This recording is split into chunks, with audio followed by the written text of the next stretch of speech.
Happy Halloween! Welcome back to JVTV Uncut. No, I've been away again for another 2 weeks, but looking for new employment because DoorDash isn't quite cutting it full time anymore. But it's actually been it's the time of year where it fools me because it starts to get better because of the holidays. It's colder out, summer sucks. Everybody's getting their own shit. But now people are like, oh, it's 68 degrees. I don't want to go get my latte 2 blocks away. You do it. You do it for me, but it's better for me. So I've been on a couple of interviews and everything. They haven't gone that well, and the year has not gone that well, to be honest with you. So it's just been a whole bunch of shit. But I do enjoy. I'm sad I missed out on the Halloween season with you guys. I usually try to do something Halloweeny or like tell a scary story or like a fictional scary story that horribly foul mouthed and politically correct, or recommend some Halloween horror movies or something like that. What I thought I'd do today, since it's actually Halloween today, I got my Welcome to Haddonfield, a Killer Community shirt on. All right. What I thought I'd do today is tell you a true story. I haven't done a story time in a long time, and it's when I think about Halloween, I always go back to this particular Halloween because it was so bat crap crazy. Let me paint you a picture. 1989, I'm in seventh grade, I believe. Or am I in eighth grade? Seventh or eighth grade. I was in seventh or eighth grade. And no, I was in eighth grade. It was 89 to 90. Yeah. Okay. So I was in the eighth grade and I went to a school that was a Christian school. So, like, I don't know what the difference is between, they called it a parochial school and a private. If any of you know, put in the comments below what the freaking difference is, because it sounded the same to me. Like, we didn't have to wear uniforms. Maybe that was why it wasn't like a private school. But, like, well, there was a tuition to pay to go there. I mean, it wasn't astronomical. It wasn't like Harvard, but it was like, it was not a public school. And, every Wednesday we had to go to boring, white people church where, the priest got up in the weird white robe, and two boys, I'm sure that he was molesting on the side, are standing next to him with candles, and he's saying weird shit. Amen. Oh, Leviticus, Kiss, Domino's Pizza, PlayStation 5. Thou loves me. I love you too. Work, bitch, like Brittany said. Just shit that you tune out, just droning on. And then, today in the Gospel of 7-Eleven, we talk about the tale of Genevieve, a girl with one eye and a song in her vagina. Like, just stuff that didn't make any sense. And, you had to sit there and take it. And that was every Wednesday. But they would have, like, neat things to do. They have what they called a junior youth group, okay? Which, from my class in particular was very horrible. Let me explain to you how horrible my class was. This was not like a big school or public school where you had different kids coming in all the time. Sure, we had a couple come in, a couple leave, and all that. But you basically, since the time I started going there in first grade, the core group of kids that you were with was who you were. They were going to be there all the way till graduation. So there wasn't a lot of kids coming and going. So we were kind of all really stuck together. So, I mean, I can think of like 7 or 8 kids leaving throughout the entire 8 years and a new kid coming in maybe. So it was very much like some weird twisted family, and it was like a group, and we were not a good group. Okay? You had, like I said, you had the boys the popular guys who I couldn't stand because they were worse than girls. The girls I hung out with because they were actually more masculine and fun than the boys. The boys would do the shit, and I was friends with, I wouldn't say it was popular. I was me. Like, I was the guy you would go to. Like, I remember one of them would be like, hey, go up to Jennifer and, get near her tits with your hand and go tune in Tokyo, come in Tokyo. I'm like, yeah, sure, no problem. And so I was liked by that particular group. So I don't know if that made me popular, but I was friends with people who were. And I got invited to the most popular guy I knew, actually, I have to say. He was actually a nice guy. He was not a dick to be popular. And I was thinking about this the other day, I don't recall him ever saying anything bad, really heinous about anybody, like, even saying, like, cursing someone out. He just was one of those guys, like, he would have like sleepovers. Like all the guys come over, the parents, the mom was always, half drunk and shit like that. Didn't care what we did. So we'd be watching all kinds of like, Porkies and stuff like that in like fourth or fifth grade. We'd be running out in the street in the middle of the night. It was just, he was the guy's house you wanted to go to. And he was a cool guy. But the rest of the guys were just such little bitches. I swear to God, they did this shit. They were like girls where like they would like look at me, and I remember more than once they'd be like, why are you still wearing those shoes? Because they're not torn open and my toes aren't sticking out of them bleeding. What do you care? Because they're not Air Jordans, which everybody's wearing. God. Is that like a J. Crew shirt or like a regular t-shirt? Are you ever going to get like, I don't know, anything that's like wearable? Excuse me, Heathers. I didn't know we were doing this. I didn't know this was, we're doing this weird gender bitch swap thing. I'm sorry. I'm going to go hang out with the heavy metal chicks who are sacrificing goldfishes in the name of Satan that they bought. Remember when you could buy goldfish from like Walgreens or like certain stores that sold fish? You could just go in there and get them. These girls would go there and have death contests with the goldfish. I'm not lying to you. Like, I remember, like one of them was you put two out and bet on which one was going to die first. So which one ever stopped flopping first, that was your winner. And you got $1 of candy or something like that. One girl blew one up in her microwave and brought the remains to school and put it in the desk of another girl that she didn't like. We did fun things like that. That's actually all true. They would draw pentagrams on like the chalkboard and shit like that. They were so much fun. I'm sorry. They were horrible. One actually, I shouldn't even say this. I'm going to say it. I wasn't there for this one, but it was corroborated by the other group, the other girls that were there. She saw a stray dog in an alley and took a blow pop. Remember the blow pop with the like gum inside it and all that? And rubbed it up against the dog until the dog got a little happy and it, jizzed on said blow pop, and then offered more and more money until one of the other girls would eat it. And one of them took her up on it. That's the kind of people I was dealing with. Good, fun, Christian, wholesome kids. Okay, so this leads to, they did a lock-in every year. Now, I don't know why they called it. We weren't really locked in or whatever. It was around Halloween time. And so what you would do is you would arrive at the school around 7. It was only for the upperclassmen. So it's for like, so it was for the 8th graders. All the 8th graders got to do it, all right? So you'd arrive there, with like, I don't know, a sleeping bag or whatever. But number one rule is you did not want to go to sleep, especially with this group of psychopaths. Because I'm going to tell you something right now.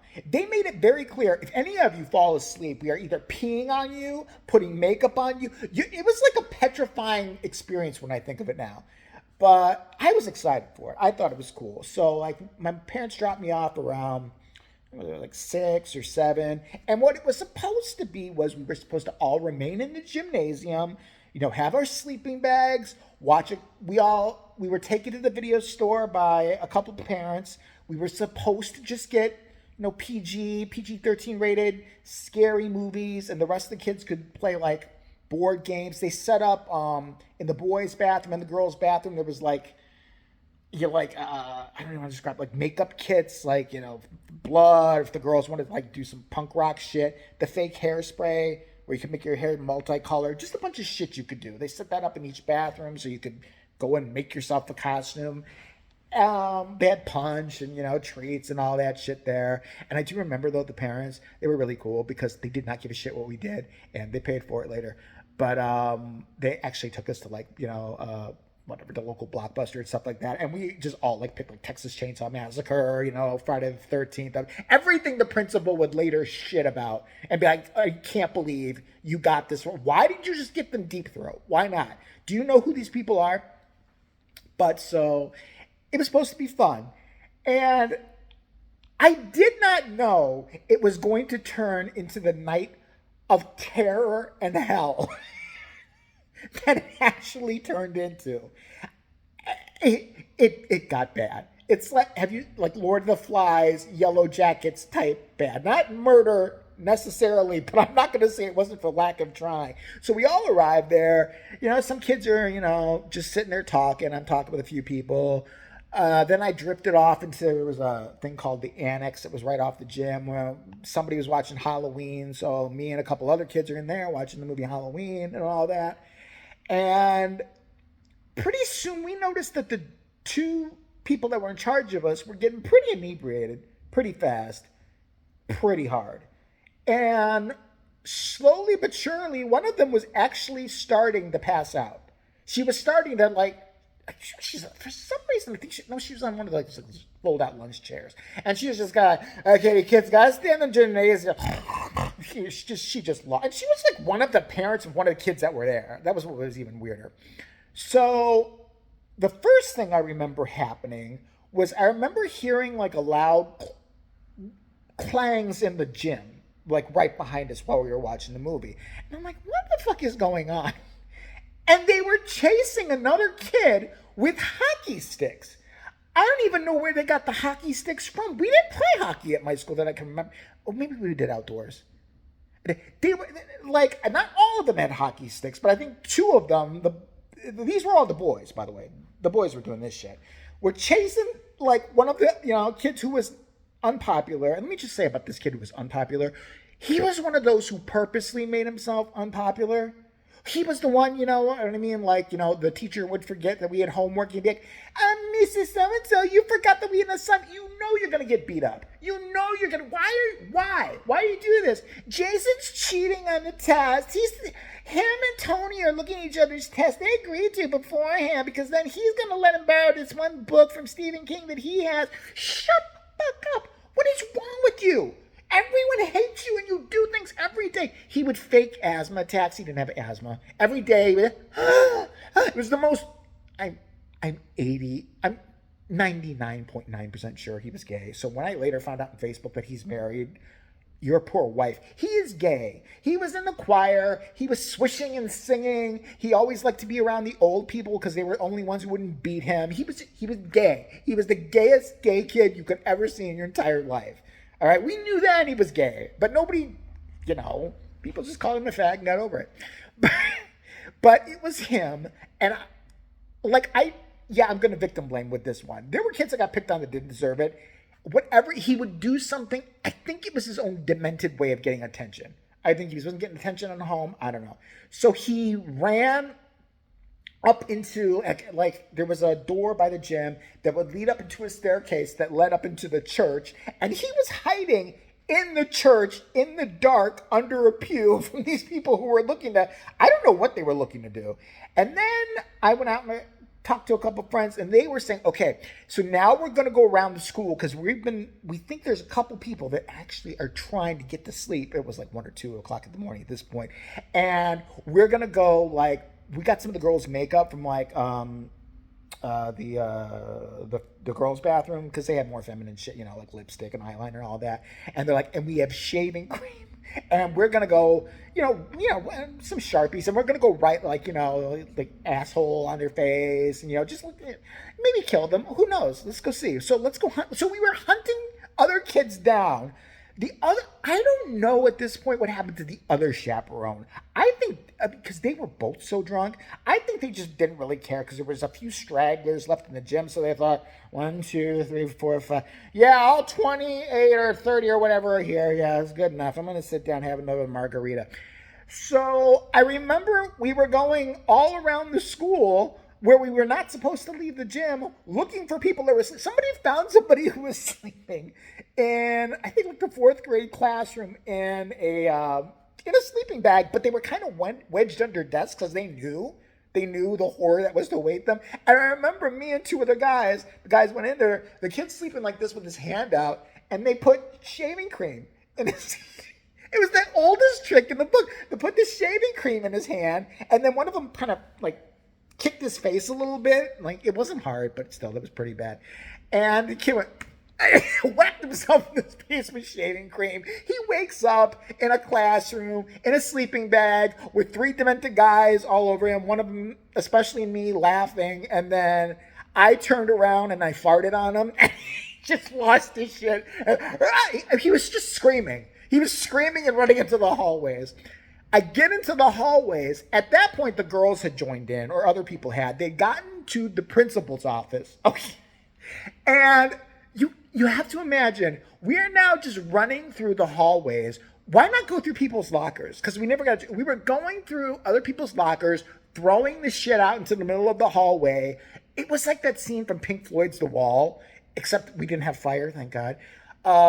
We were tipping over desks in class when we were writing, like, cunt, bitch, whore, on like the third graders, the chalkboard, so they would see it, like nobody would erase it before we got there. And it was so chaotic and maddening. I remember walking through the hallway upstairs and all these papers were everywhere and people were just throwing shit out of the lockers. And then all of a sudden, people had gotten a hold of the intercom. It's like, hail Satan, hail Satan, hail Satan, fuck you. And give it to me. Lindsay, you're a total bitch and you're flat. You're flat, Lindsay. Wherever you're flat. You never have tits. You're such a whore. Nobody likes you. And somebody just burping and farting into all of this coming over the intercom. I remember I had to go pee. And I passed this room. And this black chick I was friends with, I remember her name, Lataka. She's right in this like side hallway by the boys' room where I'm about to go in, and she's scared to shit at me. She's hiding there. And I remember she's like, and I'm just like walking by her. I'm like, what? And she's like, do you not hear all this? And I'm like, yeah, it's like it's really fun actually. She's like, no, it's not. I'm scared. Like, what? I said, no, you're a tough bitch. You're fine. I'm scared. I am not leaving here until it's light out because they're all crazy. Have you seen them? They were chasing that boy with rackets or whatever. They're all crazy. You one of them now. Oh, I'm afraid of you. Get away from me. She would not leave this little hallway thing where it was dark enough for her to just kind of duck herself into. And I'm like, all right. Well, I go to the bathroom and I do remember urinating on all. I didn't urinate in the urinal, of course. Why? We were having fun, chaotic anarchy. This is what you're supposed to do. I went to each separate stall and urinated on all the toilet rolls. So if anybody had to take a shit, they would end up getting a handful of my pissy toilet paper to wipe their butts. And then, I know this is so bad, and I can't believe I'm saying this. Hey, it's been a while, so I thought I'd give you guys the story. And it's all freaking true. And the last thing I remember that got really bad was they moved down to the first floor. I don't think the adults were so aware because on the second floor is where everything was really going on, where people were like throwing shit out of lockers. So we were raiding our own classroom, like the 8th, 7th grade, 6th, 5th grade, 4th grade. By the time we got to the first floor, it had gotten out of control. It got even more out of control. So now we're going through the lockers of the first floor. Oh, we were going into the principal's office and like looking through his desk and like the principal secretary's desk, and we're just looking through their shit. And I think we stole some stuff. I don't remember. I think we just changed in one of them. I think I stole money from them, and it was like $1 and change or whatever. But I'm like, fuck it, mine now.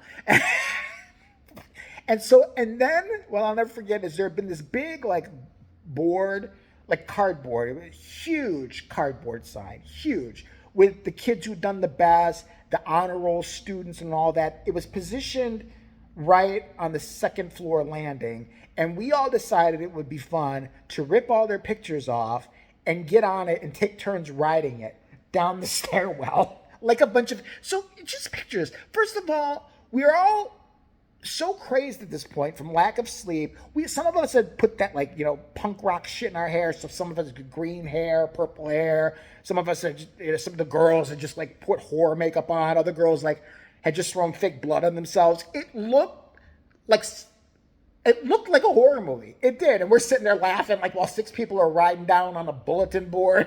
And I just remember all of a sudden the lights all coming on. And the 2 parents, the drunkies, finally just walking around, coming up into the main hallway and be like, hey, no, you can't, no, this is not, no. It was like they were in Apocalypse Now or something. I mean, it was bad, but shit. There was, the building wasn't burning down. Oh my God, what if you get to, everybody, no. And they had to actually call the school principal. And he lived, of course, right by. So he had to come. And he blew a gasket. And I've seen the man blow a gasket many a time just for me. He blew a personal gasket for me almost weekly. I mean, red face, screaming. I remember one time he was so mad at me, he was yelling and screaming, and he was flailing a pencil in his hand, and it went like this, and it stuck into the ceiling. One of those stucco ceiling. I don't know what that it's not tile, some kind of tiled ceiling. It's stuck into the ceiling, and I burst out laughing. That was the biggest mistake I could have made because he got even redder. I'm surprised he didn't have a stroke, and I'm surprised this night he didn't have a stroke. So now there's a caravan of parents outside waiting for us to all just spring out. Oh, we had a great time, Mommy and Daddy. Everything was wonderful. He had to say, none of you are going anywhere. You're cleaning this crap up, and you're all in so much trouble on Monday. You have no idea. I will get you in groups. We would have to go to groups to the office, the ones that were there. There were some kids that didn't show up, but like the ones that were there, and we were all guilty. And they had to sort out who did what and all this stuff. So we knew Monday was going to be a shitstorm because it was like a Friday. So we're just like, all right, we'd sit there. So then they had to go out and send the drunky parents out there with their hangovers to explain to each car that this class was Lord of the Flies and had done everything from pee on toilet paper rolls to ransacking lockers to drawing pentagrams on and shit like that. They had to go from car to car to say your kid is not going to be outside for probably about 2 hours because they have to clean up the riot they did inside here. And the last thing I remember about that story is the ones culpable, he basically picked the ones he knew were the troublemakers, and me and a few others, and gave us like the worst. I forgot what it was, some in-school suspension thing or something like that. The others just got a slap in the wrist or people all got punishments, but it was varying degrees. So like me and like I think 5 other people got we had to sit out, our desk removed from the classroom and in the hallway and just sit there and for 2 weeks, be ostracized. We couldn't go down lunch with the rest of the other kids. We had to think about what we'd done. I thought about it. I still thought it was fucking funny. Anyway, the last thing I'll leave you with, and the last memory I have, is the announcement they made a few months later. Now, we shared the classroom with the 7th graders who were going to be the 8th graders next year, who had heard about the horrible things we had done. But we're still looking forward to their own lock-in Halloween one next year. And I remember, I think it was a month. No, it wasn't a month. Yeah, it was a few weeks after this particular lock-in. They announced that there would not be, and I know because I don't blame the principal for being petty at this point. We deserved it.